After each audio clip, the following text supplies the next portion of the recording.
Hello बेटा and welcome to once again. तो हम लोग पढ़ क्या रहे थे बेटा, एटॉमिक स्ट्रक्चर।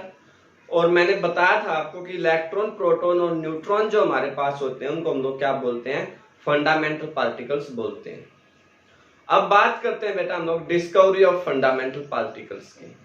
और जो तीन फंडामेंटल पार्टिकल आपके पास है बेटा, उनमें सबसे पहला फंडामेंटल पार्टिकल है वो है इलेक्ट्रॉन। तो हम स्टार्ट करते हैं बेटा डिस्कवरी ऑफ इलेक्ट्रॉन से, कि जो इलेक्ट्रॉन है उसकी खोज कैसे हुई। देखो बेटा, कोई भी जो मैटर है, इतना तो पहले ही पता है लोगों को कि जो है वो मैटर इलेक्ट्रिकली न्यूट्रल होता है, और लेकिन उसमें दो चार्ज होते हैं, पॉजिटिव चार्ज होता है, एक नेगेटिव चार्ज होता है। फैराडे लॉ ऑफ इलेक्ट्रोलिसिस से भी ये बात सिद्ध हुई थी। और जो है दूसरा आप लोगों के पास इस बात को प्रूव करने के लिए, जब आप किसी एक सरफेस को दूसरे सरफेस के ऊपर रब करते हैं तो अभी आपके पास क्या होता है, जो चार्ज है वो ट्रांसफर होता है। तो इसका मतलब ये बात तो ऑलरेडी पता थी कि चार्ज जो है दो प्रकार से हमारे पास है, पॉजिटिव एंड नेगेटिव। अब उसमें से उस नेगेटिव चार्ज को पकड़ के लेके आना था, वो जो है इलेक्ट्रॉन की खोज में हमने जो है स्टडी करना है। तो विलियम क्रूक्स नाम का एक साइंटिस्ट था बच्चों, 1879 ईस्वी में बच्चों, उसने एक एक्सपेरिमेंट किया था। और उस एक्सपेरिमेंट से जो है क्या हुआ था, इलेक्ट्रॉन के खोज होने की प्रक्रिया शुरू हुई थी। विलियम क्रूक्स ने किया क्या था, एक 60 सेंटीमीटर लंबी एक ग्लास की जो है ट्यूब ली थी बच्चों, इस प्रकार से। बाद में इस ट्यूब को जो है विलियम्स ट्यूब भी बोला गया था। इस तरह से ली थी बच्चों। उसने इसमें दो मेटल रोड लगाई, और इन दो मेटल रोड को क्या किया, एक आई पोटेंशियल्स के साथ जोड़ दिया। इसको क्या किया बच्चों, एक आई पोटेंशियल के साथ जोड़ दिया। बात समझ में आ गई। और यहां पे इसके प्रेशर को जो है वो करने के लिए, रिड्यूस करने के लिए, यहां से उसने क्या किया, एक वैक्यूम पंप लगाया, और उसके ऊपर एक कॉर्क, स्टॉप कॉर्क भी बोल सकते हैं आप लोग इसको, वो लगा ली, जिससे वो इस अपनी मर्जी से क्या कर सकता था, इसके प्रेशर को मेंटेन कर सकता था। इसको क्या किया उसने, आई टेंशन बैटरी के साथ। मान लीजिए यह आपके पास जो एक बैटरी है, लगभग 10,000 वोल्ट जो वोल्टेज है, सपोज कर लीजिए यह आपके पास जो है एक पॉजिटिव टर्मिनल होगा और एक नेगेटिव टर्मिनल होगा। मान लीजिए नेगेटिव टर्मिनल है और ये क्या है, पॉजिटिव टर्मिनल है। जो नेगेटिव टर्मिनल से जुड़ा होगा बच्चों, उसको हम लोग क्या बोलेंगे, कैथोड, और पॉजिटिव से जो जुड़ा हुआ होगा वो क्या है, एनोड। ये नेगेटिव टर्मिनल था, तो दिस इज जो है कैथोड, और ये जो पॉजिटिव टर्मिनल से जुड़ा हुआ था बच्चों, ये क्या था, एनोड। ये वैक्यूम पंप जो है आप लोगों के पास था, जहां से आप लोग जो है स्टडी करेंगे। अब इसके अंदर क्या था बच्चों, गैस थी। इसके अंदर क्या था, गैस। यहां पे क्या है, गैस है। अब आपने उसके एक्सपेरिमेंट को समझना बच्चों, कि उसके एक्सपेरिमेंट में उसने क्या ऑब्जर्व हुआ, क्या था स्टोरी, क्या थी, बात समझ में आ गई। 60 सेंटीमीटर लंबी एक ग्लास जो है ट्यूब ली, उसके अंदर दो मेटल इलेक्ट्रोड लगा दिए, और उसको एक आई वोल्टेज के साथ कनेक्ट कर दिया, और साथ में एक वैक्यूम जो है पंप जो उसने क्रिएट कर दिया, ताकि वो इस गैस के जो ग्लास रोड थी उसके इनसाइड जो प्रेशर है बच्चों, उस प्रेशर को चेंज कर सके, इस चीज को देखने के लिए। बात समझ में आ गई, क्या था ये, बात समझ में आई। अब उसने ऑब्जर्व क्या किया वो देखिए। उसने ऑब्जर्व किया बच्चों कि एट 1 एटमॉस्फेरिक प्रेशर, अगर प्रेशर क्या है बच्चों, 1 एटमॉस्फेरिक है, तो जो गैस है या जो करंट है वो यहां के फ्लो नहीं करता है, करंट डज नॉट कंडक्ट। जो करंट है वो पास नहीं होता है एट 1 एटमॉस्फेरिक प्रेशर। तो इसका मतलब क्या हुआ कि जो ग्रेटर प्रेशर अगर आपके पास है बच्चों, तो जो गैस आपके पास है वो क्या है, इंसुलेटर। हमने यहां से बहुत हाई वोल्टेज अप्लाई की बेटा, पर अगर जो लो प्रेशर था, हाई प्रेशर था, मींस 1 एटमॉस्फेरिक प्रेशर अगर आप लोगों के पास था बच्चों, तो ये पाया गया कि जो गैस है वो जो है फ्लो नहीं, जो है करंट है वो फ्लो नहीं करता है। पहली बात समझ में आ गई। फिर उसने क्या किया, इसी प्रेशर को बेटा रिड्यूस कर दिया 10⁻⁻² एटमॉस्फेरिक। यहां से क्रोक से जो इसने क्या किया, उस प्रेशर को जो है रिड्यूस किया, और जब उसने इस प्रेशर को 10⁻⁻² एटमॉस्फेयर, या आप लोग कह सकते हैं 1 नैनोमीटर, जो 1 मिलीमीटर टू 10 मिलीमीटर के बीच में किया, तो उसने पाया कि जो करंट है वो करंट क्या करता, स्टार्ट हो जाता फ्लो करना। यहां से करंट जो है लो प्रेशर के ऊपर इस डायरेक्शन में जो है क्या करता है, फ्लो करना स्टार्ट कर देता है। करंट क्या करता है, फ्लो करना स्टार्ट कर देता है। और यहां पे उसने ऑब्जर्व किया कि कुछ कलर भी हो जाता है, ग्रीनिश कलर जो है आप लोग कहेंगे ऑब्जर्व होता है। ये बात समझ में आ गई। तो कब आया, जब प्रेशर को रिड्यूस किया गया 10⁻⁻² एटमॉस्फेयर में। फिर उसने क्या किया बच्चों, इस प्रेशर को और रिड्यूस कर दिया, 10⁻⁴ एटमॉस्फेरिक कर दिया। भाई 10⁻⁴ एटमॉस्फेरिक का मतलब है अबाउट टू बी 0.01 मिलीमीटर। तो अब उसने पाया कि जो ग्लो थी ना, या जो कलर्ड अपीयर हो रहा था, वो कलर तो क्या हो जाता है, डिसअपीयर हो जाता है। कलर क्या हो जाता है बच्चों, डिसअपीयर हो जाता है। लेकिन जो करंट है वो करंट क्या करता है, कंटिन्यूअसली फ्लो करता है। करंट क्या करता है, कंटिन्यूअसली फ्लो करता है। 3 मेन ऑब्जर्वेशंस उसने देखी बेटा। पहली 1 एटमॉस्फेरिक प्रेशर के ऊपर उसने पाया कि भले ही हमने इसको हाई वोल्टेज के साथ जोड़ रखा है, there is no flow of the current. दूसरा बेटा, तो it means that a gas are insulator. दूसरा उसने किया बेटा कि जब प्रेशर को हमने 10⁻⁻² एटमॉस्फेयर पे कर दिया, तो the current is start to be flow. Current क्या करता है बेटा, फ्लो करना स्टार्ट कर देता है। एंड यहां पे क्या ऑब्जर्व किया उसने, कुछ ग्रीनिश कलर जो है पर्टिकुलर कलर, वो तो जो है कलर जो होता है वो तो नेचर ऑफ द गैस पे डिपेंड करेगा। यहाँ पे जो कलर आएगा बच्चों, वो कलर्स जो है वो डिपेंड करेगा नेचर ऑफ द गैस पे, कि आपने नियोन गैस यूज की है, हीलियम गैस यूज किया या आर्गन गैस यूज किया है, उसके पर्टिकुलर नेचर के ऊपर जो क्या होता है, कलर डिपेंड करता है। बात समझ में आ गई। और थर्ड, जब उसने और प्रेशर को रिड्यूस किया, प्रेशर को रिड्यूस करके 10⁻⁴ एटमॉस्फेयर तक किया, तो उसने पाया कि जो करंट है वो कंटिन्यूअसली फ्लो करता है बच्चों, पर जो कलर्स था वो क्या हो जाता है, डिसअपीयर हो जाता है। बात समझ में आ गई। अब उसने क्या कहा कि जो ये रेज थी ना, ये करंट क्यों फ्लो किया बेटा, क्योंकि यहां से कुछ रेज, कैथोड से कुछ रेज निकल के एनोड की तरफ मूव करना स्टार्ट कर देती हैं, या इस नेगेटिव टर्मिनल से पॉजिटिव टर्मिनल की तरफ क्या करती हैं, मूव करना स्टार्ट कर देती हैं। ये बात समझ में आ गई। तो उसने कहा कि जो ये रेज जिनकी फॉर्म में करंट जा रहा था, या जो ये रेज थी या फ्लो था, वो क्या है, कैथोड रेज। वो क्या है बच्चों, कैथोड रेज। कैथोड रेज कहां से आई, क्या है, जो भी इस मेटल रोड से पैदा हुई, कैथोड से जो पैदा होती हैं, हाई टेम्परेचर जो है, low pressure and very high voltage के ऊपर जो रेज इसमें से पैदा हुई, that's known as the cathode rays. ठीक है। और फिर आगे 1897 ईस्वी में बच्चों, ये जो 1789 ईस्वी में तो किसने किया था ये एक्सपेरिमेंट, विलियम क्रूक्स ने। ठीक है। और फिर 1897 ईस्वी में बच्चों जे थॉमसन नाम का एक साइंटिस्ट था, उसने फिर इन कैथोड रेज को फर्दर स्टडी किया, और इन कैथोड रेज की प्रॉपर्टी को क्या किया, मेंशंस किया कि ये जो कैथोड रेज हैं इनकी प्रॉपर्टी आपके पास क्या है। तो उसने पाया क्या बच्चों, उसने जो फर्स्ट एक्सपेरिमेंट किया वो क्या था, ये डिस्चार्ज ट्यूब तो उसने एज इट इज ली। उसने क्या किया, यहां पे जो कैथोड रेज निकल रही थी बच्चों, उसके रास्ते में एक जो पैडल व्हील रख दिया, बहुत ही हल्का सा, बहुत हल्का सा लिखने का मतलब है लाइक दैट ऑफ मिका, कुछ इस तरह का उन्होंने जो है, उसने क्या किया बच्चों कि इसके अंदर पैडल सा रख दिया, व्हील जो है जैसे रोटेट करते हैं, इस तरह से आप लोग इसको बना सकते हैं। इस तरह से, ठीक है, और इसको ऐसे कनेक्ट किया।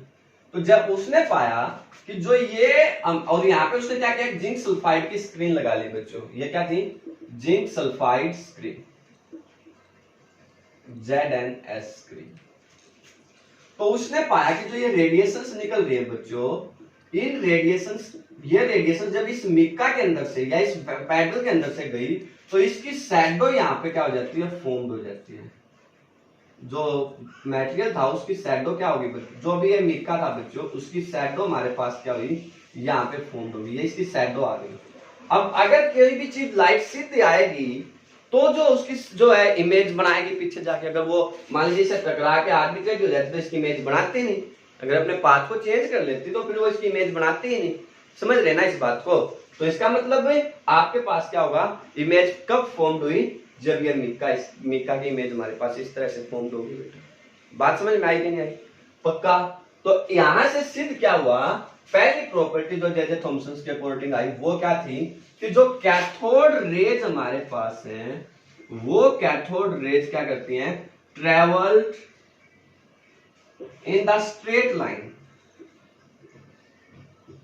वो क्या करती हैं बच्चों, स्ट्रेट लाइन के अंदर क्या करती हैं, ट्रेवल करती हैं। समझ में आ गई बात, पक्का क्लियर है।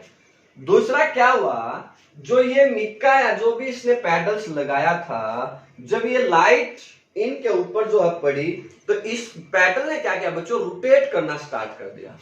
जो ये था आपके पास, आप लोग इसका अलग से भी डायग्राम बना के समझ सकते हैं, मैं एक डायग्राम में समझा रहा हूं आपको। तो उसमें क्या था बच्चों, क्या हुआ, जैसे मान लीजिए आपके पास जो एक विलियम क्रूक्स ट्यूब थी, या आपके पास एनोड था, या आपके पास कैथोड था। यहां पे उसने क्या किया, एक पैडल्स लगाया,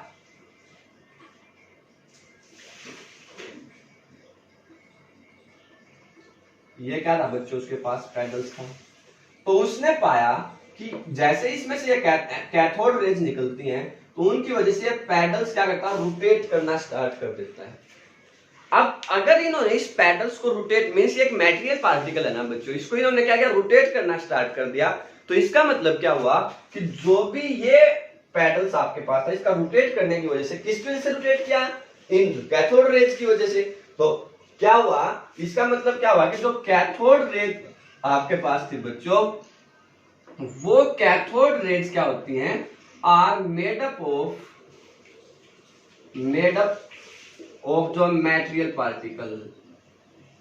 वो क्या होती है बच्चों, किसी न किसी मटेरियल से मिलकर बनी हुई होती हैं। They made up of a material particle.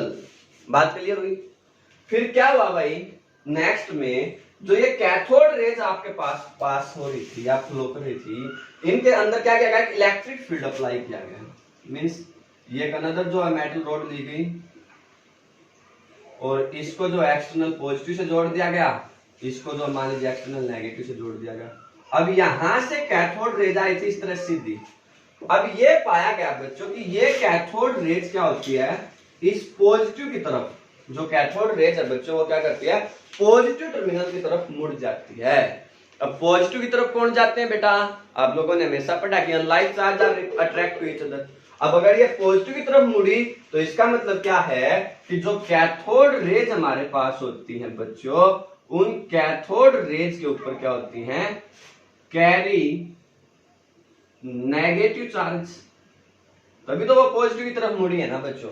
जो कैथोड रेज हैं वो कैथोड रेज क्या करती हैं, नेगेटिव चार्ज को कैरी करती हैं। सिमिलरली मैग्नेटिक फील्ड में भी ये पाया गया कि मैग्नेटिक फील्ड में भी ये जो रेज होती हैं क्या हो जाती हैं, डिफ्लेक्ट हो जाती है, सीधी नहीं जाती है एक टर्मिनल की तरफ, जो या एक पोल की तरफ आपके पास मुड़ जाएंगी। बात समझ में आई बच्चों, ये कॉन्सेप्ट क्लियर हुआ। क्या प्रॉपर्टी समझ में आ गई, cathode rays travel in the straight line. दूसरा, they are made up of a material particle, they carry the positive charge. इसके बाद जो कैथोड रेज आपके पास हैं, अगर आप लोग यहाँ पे क्या करते हैं, आप इसके रास्ते में इसको हटा दीजिए और इसके रास्ते में कोई भी एक मेटल प्लेट को रख दीजिए भाई, बहुत लाइट सी मेटल प्लेट। ये क्या है, एक मेटल प्लेट आप लोगों ने रखी, तो आप लोग पाएंगे कि जब कैथोड रेज इसके अंदर से गुजरेंगी तो ये इसको क्या करेंगी, गर्म कर देंगी। इसको गर्म करने का मतलब क्या है कि जो कैथोड रेज होती हैं बच्चों, दे produce the heating effect, they produce the heating effect. जो है आप लोग कहेंगे फोर्थ प्रॉपर्टी क्या आ जाएगी, cathode rays produced heating effect. जो कैथोड रेज है बच्चों, वो कैथोड रेज क्या करती हैं, हीटिंग इफेक्ट को प्रोड्यूस करती हैं। समझ में आ गई बात। दूसरा, यहां पे हमने कहा था कि गैस फिल थी, तो अब उन्होंने कंडक्ट करना स्टार्ट किया, तो इसका मतलब क्या हो गया कि जो कैथोड रेज जिस गैस के अंदर से पास होंगी उसको आयनाइज्ड कर देंगी। जो गैस क्या होगा बेटा, जो भी गैस आपके पास थी वह गैस क्या हो जाएगी, गेट आयनाइज्ड। वो क्या आ जाएगी बच्चों, the gas get ionized when the जो cathode rays is pass through it, when cathode rays is pass through it.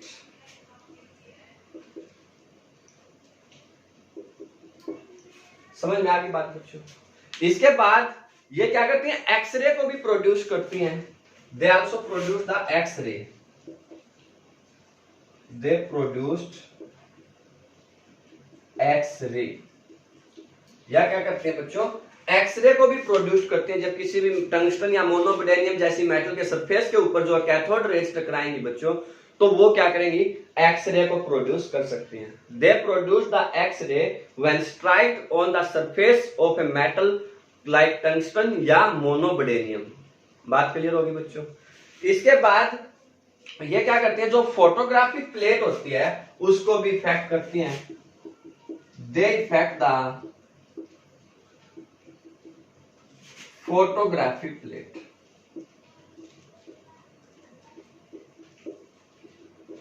जो फोटोग्राफिक प्लेट है बच्चों, उस फोटोग्राफिक प्लेट को भी ये क्या करती हैं, इफेक्ट करती हैं। समझ में आ गई बात।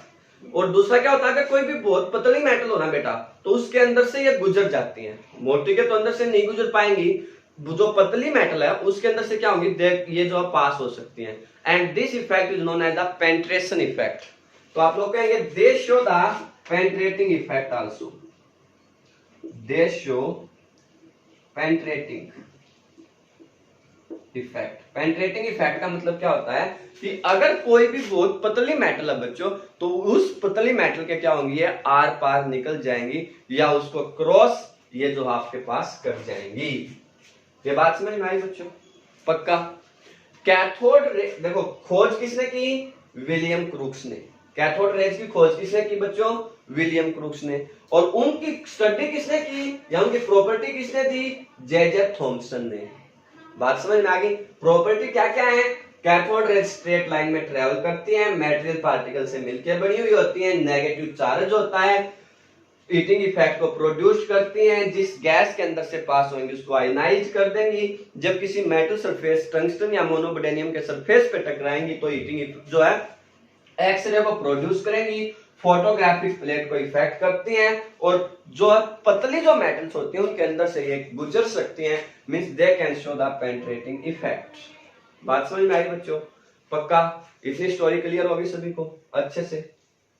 तो अब यहां इससे आगे क्या हुआ बच्चों, जो जे थॉमसन था और एक साइंटिस्ट और था मिल्कन, उन्होंने 2 एक्सपेरिमेंट किए बच्चों, और जिसके अकॉर्डिंगली उन्होंने क्या किया, इसके ऊपर का चार्ज और जो है मास को कैलकुलेट किया। जो जे थॉमसन था बच्चों, जे थॉमसन ने जो है एक्सपेरिमेंट किया था बच्चों, तो उस एक्सपेरिमेंट की सहायता से उसने क्या किया, जो है चार्ज और इलेक्ट्रॉन कैलकुलेट किया, और ये पाया गया बच्चों कि ये जो चार्ज आता है वो आता है T = 1.6 × 10⁻⁻19 कूलम्स। कितना आता है बच्चों, 1.6 × 10⁻⁻19 कूलम्स। और इसके बाद R. A. मिल्कन एक साइंटिस्ट था बच्चों, उसने E/m को बोलते हैं बच्चों आप चार्ज बाय मास रेशियो। क्या बोलते हैं बच्चों, चार्ज बाय मास रेशियो, उस चार्ज बाय मास रेशियो को कैलकुलेट किया इलेक्ट्रॉन के लिए, और उसका जो E/m था बच्चों वो था 1.76 इंटू 10⁸8। ठीक है, ये उसने E/m की वैल्यू कैलकुलेट की बच्चों, और इसकी वैल्यू को यूज करके क्या किया गया, जो मास ऑफ इलेक्ट्रॉन था बच्चों वो निकाला गया। अब वो निकालना तो सिंपल है बच्चों, E की वैल्यू का बेरा और E/m की वैल्यू का बेरा, इनको डिवाइड कर दीजिए। E/m करेंगे तो इसे तो ये कैंसिल हो जाएगा, मास ही आएगा ना। तो ये क्या आएगा बच्चों 1.6 इंटू 10⁻⁻19 इंटू 1.76 इंटू 10⁸8। तो अगर आप लोग इसको सोल्व करेंगे तो ये अप्रोक्सीमेटली 9.11 इंटू 10⁻31 किलोग्राम आएगा। जो mass of the charge on the electron है बच्चों वो कितना है 1.66 इंटू 10⁻⁻19 कूलम्स, एंड मास कितना है बच्चों 9.1 इंटू 10⁻31 किलोग्राम्स। समझ में आ गई बात बेटा, पक्का। और जब इस मास को कैलकुलेट किया गया बेटा तो ये पाया गया कि ये जो हाइड्रोजन एटम होता है H एटम्स, उस हाइड्रोजन एटम के मास का अप्रोक्सीमेटली 1/1837 पार्ट है। ये क्या बच्चों हाइड्रोजन एटम्स के मास का 1/1837वां पार्ट है। तो यहां से जो है इलेक्ट्रॉन को डिफाइन किया गया, यहां से क्या किया गया बच्चों, इलेक्ट्रॉन को जो है डिफाइन किया गया। इलेक्ट्रॉन क्या है बच्चों, इलेक्ट्रॉन जो एक फंडामेंटल पार्टिकल है। इलेक्ट्रॉन क्या बेटा, फंडामेंटल पार्टिकल है जिसका ऊपर जो चार्ज है वो तो 1 यूनिट है, 1 यूनिट है। जो बेसिक यूनिट है चार्ज की वो ये होती है बच्चों, तो ये क्या है 1 यूनिट आपके पास है। एंड जिसका जो मास है एंड हैव द मास 1/8 जो है 837 पार्ट ऑफ जो है hydrogen atoms. Electron is a fundamental particle which carry 1 unit negative charge and carry 1 unit negative लिख दीजिएगा बेटा, which carry 1 unit negative charge and have the mass equal to 1/1837 of the mass of hydrogen atoms। बात समझ में आई बच्चों। What is the जो है electron, electron is a fundamental particle which carry the 1 unit negative charge, have a mass equal to 1/1837 of the mass of hydrogen atoms। समझ में आ गई बात। तो इसके बाद ये पाया गया कि जो इलेक्ट्रॉन आपके पास है, इससे यहां से क्या होगा, इलेक्ट्रॉन एक फंडामेंटल पार्टिकल होगा बेटा। तो अब ये इलेक्ट्रॉन आपके पास क्या है कि यूनिवर्सल कंस्टिट्यूएंट है किसी भी मैटर का। अगर कोई भी मैटर आप लोगों के पास प्रेजेंट है बच्चों, तो उस मैटर का के अंदर जो है यहां से सिद्ध क्या होता है कि अगर कोई भी मैटर आपके पास है बच्चों, तो उस मैटर के अंदर इलेक्ट्रॉन पक्का प्रेजेंट होगा। अगर कोई भी मैटर है, अगर मैटर है वो चीज, तो उसमें इलेक्ट्रॉन पक्के आएंगे। मींस आप ये कह सकते हैं electron is universal constituent of the matter. Electron is the universal constituent of the matter. बात समझ में आ गई बेटा, पक्का। तो ये थी discovery of electron. Discovery of electron में हमेशा याद रखेंगे बच्चों, इलेक्ट्रॉन की खोज की जे थॉमसन ने। इलेक्ट्रॉन की खोज किसने की, जे थॉमसन ने। लेकिन स्टार्ट किसने की थी, स्टडी किसने की, विलियम क्रूक्स ने। एक्सपेरिमेंट का नाम क्या था, कैथोड रेज स्टडी या कैथोड रेज एक्सपेरिमेंट हम बोल सकते हैं। ठीक है, इलेक्ट्रॉन पे charge 1.6 into 10⁻⁻19, mass 9.1 into 10⁻⁻31 kilograms. I hope बेटा कि इलेक्ट्रॉन की स्टोरी आप लोगों को अच्छे से समझ में आ गई होगी। कल की वीडियो में हम बात करेंगे प्रोटॉन और न्यूट्रॉन की खोज कैसे हुई, ठीक है, और उसके बाद हम लोग बात करेंगे किस तरह से स्ट्रक्चर्स बनते हैं। ठीक है, तो बेस्ट ऑफ लक सभी बच्चे, बहुत अच्छे से जो है बेटा इसको करिएगा, how to discover the electron. Clear? Best of luck.